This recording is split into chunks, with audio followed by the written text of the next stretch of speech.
Señores, tremenda carrera la que hemos tenido en el Gran Premio de Imola y es una lástima que ya no veremos tan seguido este circuito. A pesar de esto, la carrera fue bastante buena de principio a fin, aunque la parte intermedia estuvo un poquito aburrida. Pero por todo lo demás es lo que vamos a hablar en este video y vamos con la intro. Desde que volvió Imola para la era moderna, nos ha dado bastante buenas carreras, pero la de este año ha sido un tanto especial. Y creo que lo que la hace especial es el contexto en el que nos encontramos. Venimos de varias carreras de un dominio absoluto por parte de McLaren y un Verstappen que le saca todo lo que tiene el RB21 para poder combatir con Piastri y con Norris. Así que llegamos a este gran premio con expectativas bastante altas, pues digamos que es un gran premio que está en un circuito hecho a la antigua, así que los coches que tenemos ahora, que lo que parece son más unos barcos que unos coches, pues tendrían dificultades para poder adelantar en este circuito. Así que digamos que la persona que hiciera la pole o se quedara en las primeras posiciones, pues tendría muchas posibilidades de o mantener la posición o ganar la carrera. Así que la quali era de especial importancia para este gran premio y tuvimos una muy buena quali por parte de McLaren y Red Bull, no tanto de Ferrari, pero eso lo vamos a hablar más adelante. Y fue una quali en la cual Piastri le arrebató la pole a Verstappen y Norris no hizo nada. El caso de Norris, digamos que es un piloto un tanto peculiar. Es bastante bueno en carrera, mantiene un ritmo impresionante, pero por alguna extraña razón en quali suele fallar bastante. Y bueno, el último intento que hizo en la Q3 de este gran premio, pues es básicamente la representación de eso. Un piloto que comete errores en momentos decisivos. No entiendo cómo Norris perdió 3 décimas contra Piastri en la última vuelta teniendo el mismo coche. Así que eso demuestra que todavía a Norris le falta un poquito de práctica en el tema de la quali. En ese aspecto Piastri es mejor. Ya luego en carrera vimos que las cosas se invirtieron un poquito. Pues Norris fue más consistente con el ritmo que el propio Piastri. Vimos que Piastri fue de los primeros pilotos en parar por ahí por la vuelta 13, ya que se había comido los neumáticos. Y se comió los neumáticos para nada porque tampoco pudo alcanzar a Verstappen, que tuvo un muy buen ritmo durante toda la carrera. En el caso, ahora hablando de Verstappen, tuvo una muy buena carrera y tuvo la mejor maniobra de la carrera, que fue el adelantamiento en la primera curva. Pero yo creo que de eso podemos hablar un poquito más adelante. Por todo lo demás, pues digamos que Red Bull en las tandas largas de la práctica libre 2 tampoco se mostraba como con mucho ritmo.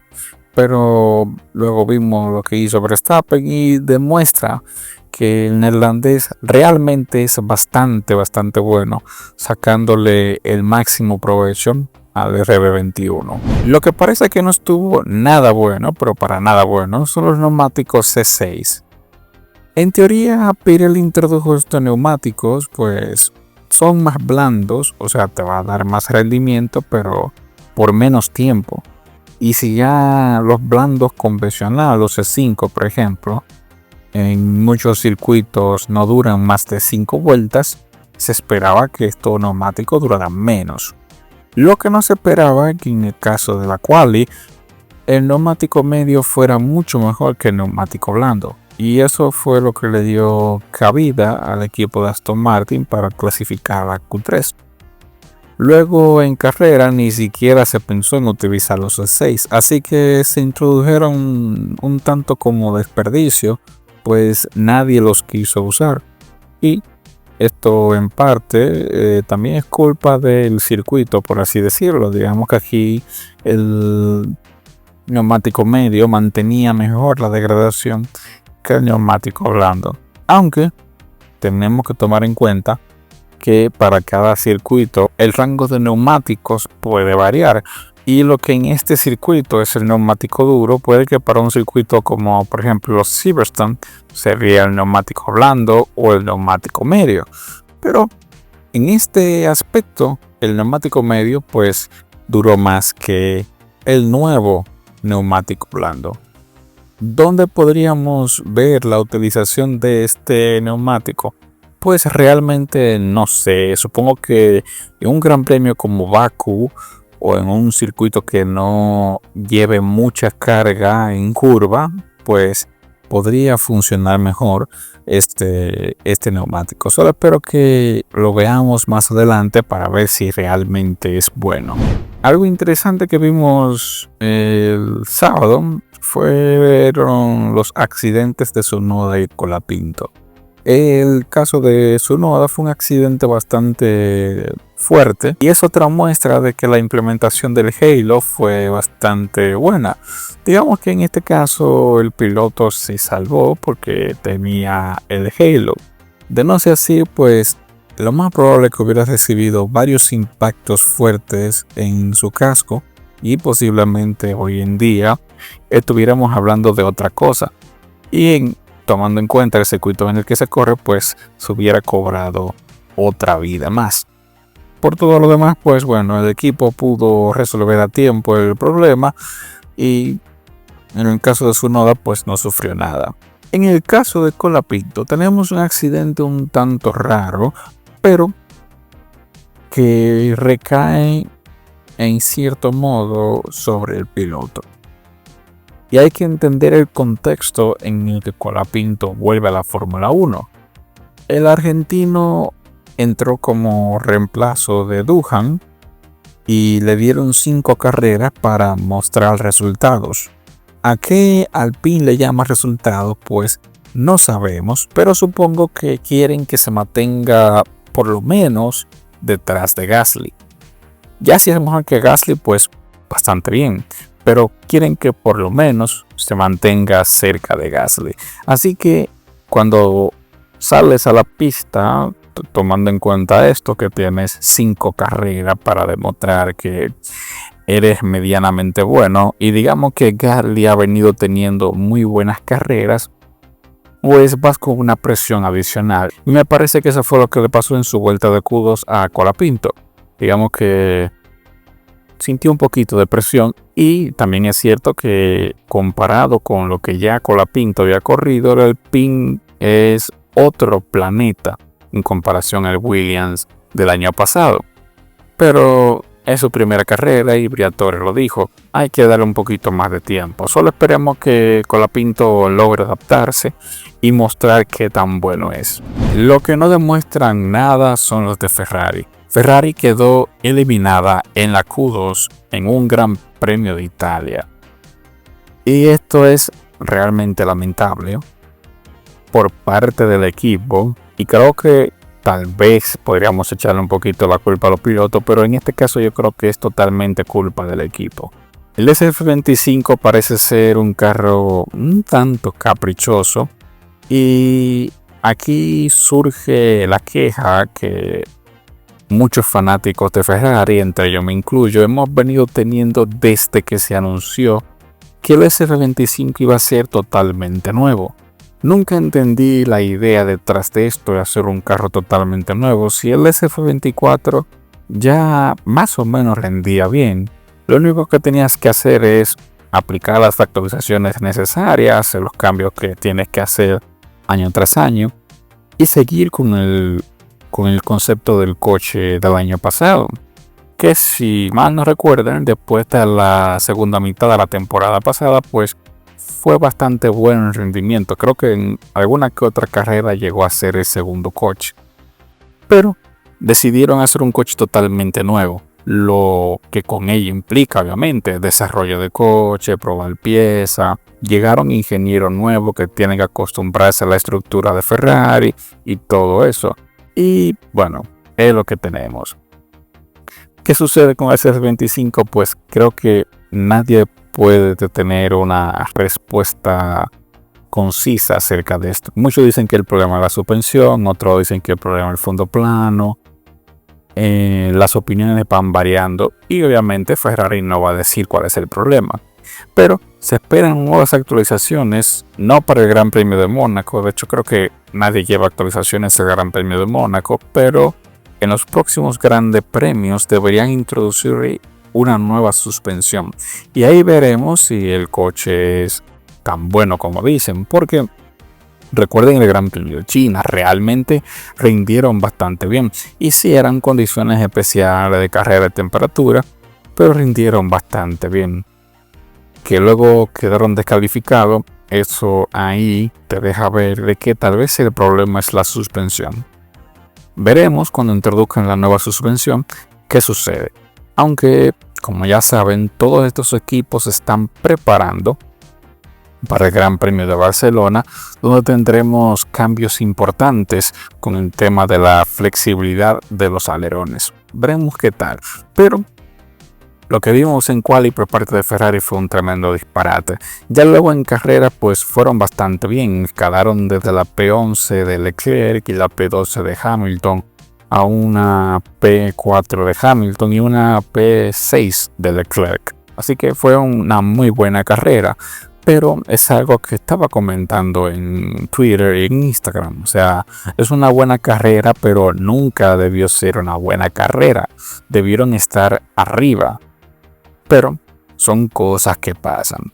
Por el tema de las estrategias, pues Ferrari jugó bastante bien. Hamilton también tuvo un muy buen ritmo. Aunque sí me parece un poquito inaceptable la conducta que tuvieron para con Leclerc. Y es que en el último safety car, Leclerc pregunta por radio que si puede montar otro tipo de neumáticos. Le dicen que no. Él pregunta si Hamilton va a parar y también le dicen que no. Lo que parece normal. Lo que no es normal es que una vuelta después, pues, paran a Hamilton. Así que digamos que dejaron tirado más o menos a Leclerc en esta carrera. Y al pobre no le quedó más nada que intentar defenderse hasta la última vuelta. Y ahí vimos una maniobra contra Albon, que desde mi punto de vista es una maniobra totalmente limpia, pero que conociendo la historia de los comisarios, pues era probable que lo sancionaran. Llegamos a la primera curva y tanto Albon como Leclerc llegan emparejados, con la diferencia de que Leclerc lleva al interior. Y aquí no vamos a discutir esa estupidez y que si yo voy por el interior tengo la preferencia. No, son pilotos y tienen que aprender a correr y a dejar ese espacio. Y creo que esto fue lo que hizo Leclerc. Leclerc le dejó el espacio, aunque fue un espacio muy ajustado, pero dejó el espacio. Quien se va afuera es Albon para intentar, no sé por qué se va por fuera. Si bien puede argumentar que lo hizo para prevenir un accidente, es que realmente el accidente nunca iba a suceder. Algo parecido pasó en las primeras vueltas de la carrera, cuando Leclerc y Piastri se encontraron. Leclerc dejó el espacio necesario, el que se fue fuera fue Piastri. Pero digamos que este tipo de maniobras pueden traer problemas, porque si bien no te penalizaron con Piastri, tuvieran podido penalizar con Albon. A pesar de todo esto, pues digamos que este movimiento en las últimas vueltas benefició a Ferrari, porque detrás venía Hamilton y pudo pasarlos a los dos fácilmente. Así que digamos que hubo una pseudo ayuda entre pilotos de una misma escudería. Y bueno, pues todo lo demás me parece que fue un muy buen resultado por parte de Ferrari. Aunque, vuelvo y reitero, no debió ser un buen resultado, sino que ellos debieron estar ahí arriba. Y ya que estamos hablando de ello, tenemos que en algún momento sentarnos a hablar de qué es lo que están haciendo los Williams. Como un equipo de parrilla baja, digamos que media baja, está ganándole a otros equipos de parrilla alta. Y es lo que venimos viendo en las últimas carreras. En Miami estaban peleando con los Ferraris. Y bueno, sí, tú puedes pensar que bueno, los Ferrari tampoco son tan buenos este año, pero sigue siendo un equipo de parrilla alta. Y en esta carrera pues calificaron justo por detrás de los Aston Martin, pero ambos pilotos quedaron dentro de los primeros 10. Aunque ya sí luego en carrera, por situaciones que suceden, pues las posiciones se van retrasando, pero recordemos que Albon quedó en quinta posición, ya ha acumulado más puntos que los puntos que ha tenido en toda la temporada pasada que ha corrido con Williams. El coche responde bastante bien y tiene bastante velocidad, aunque esto de la velocidad, ellos siempre han tenido bastante velocidad punta. Más que todo por sus carencias aerodinámicas. Pero este año pues tienen las dos cosas, o sea, tienen muy buena velocidad punta y tienen muy buen soporte aerodinámico. Es un coche bastante competitivo y hay que tenerle miedo de aquí en adelante por lo que pueda pasar en las siguientes carreras. Creo que tenemos que hablar del elefante en la habitación y estoy hablando de Aston Martin. Aston Martin pues calificó a la Q3 con sus 2 pilotos, pero luego se desinflaron en la carrera. Incluso Alonso, que partía P5 me parece, pues quedó fuera de los puntos. Lamentablemente el coche fue bastante bueno en las vueltas de clasificación, incluso iba muy bien con los neumáticos medios, pero ya luego la carrera y los safety car pues no beneficiaron bastante a ninguno de los 2 pilotos de Aston Martin. Fue una pequeña introducción de una actualización que hicieron y hasta ahora ha funcionado, así que nos queda esperar qué más puede traer este equipo para las siguientes carreras. Por último quiero hablar de Verstappen y excelente carrera del neerlandés. La maniobra de la curva 1 fue magistral y esto es algo que me parece curioso, cómo Verstappen suele luchar contra Piastri a comparación de cuando lo hace contra Norris. Estoy seguro que si esa maniobra hubiera sido contra Norris, la situación hubiera sido distinta. Si bien sí Verstappen hubiera seguido de primero, lo más seguro es que Verstappen hubiera sido un poquitico más agresivo con Norris que con Piastri. Y obviamente aquí viene la pregunta, ¿realmente se pudo haber sido más agresivo en esta maniobra?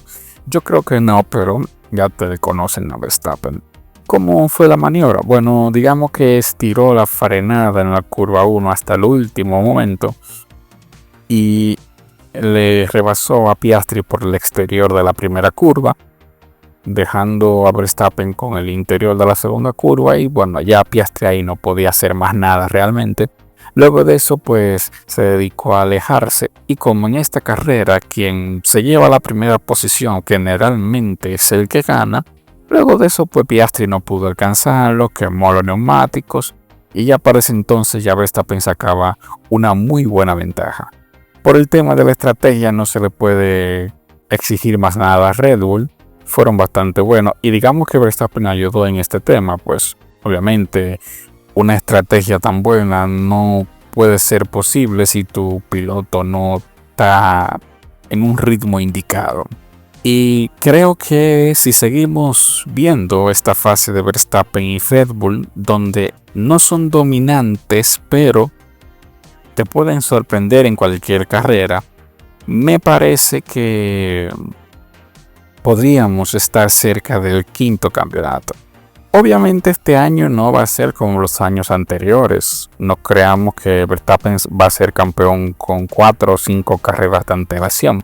De hecho, si seguimos este nivel, me parece que podríamos tener una batalla en la última carrera. Algo así como lo que vimos en 2021. Pero todavía quedan muchas carreras de por medio y recordemos que Barcelona va a ser un punto crucial dentro de esta temporada. Veremos si realmente los McLaren pierden todo ese rendimiento que se cree que tienen por los alerones o si eso es mentira y siguen estando ahí. Desde mi punto de vista, yo creo que sí van a tener cierto recorte en su rendimiento y que los equipos de atrás se van a acercar más. Si esto sucede, viendo lo que hace Verstappen ahora, si eso sucede después de Barcelona, pues digamos que yo estoy seguro que Verstappen va a tener su 5º mundial dentro de la Fórmula 1. Y bueno chicos, este ha sido mi análisis y mi opinión de lo que fue el Gran Premio de Imola. Una muy buena carrera para un circuito que lamentablemente nos va a abandonar.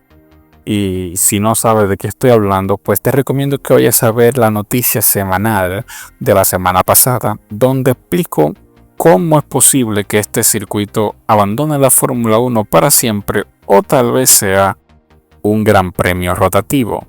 Por todo lo demás, bueno, suscríbete, dale like, comenta qué te pareció la carrera, comparte con tus amigos este video y nos vemos en la próxima.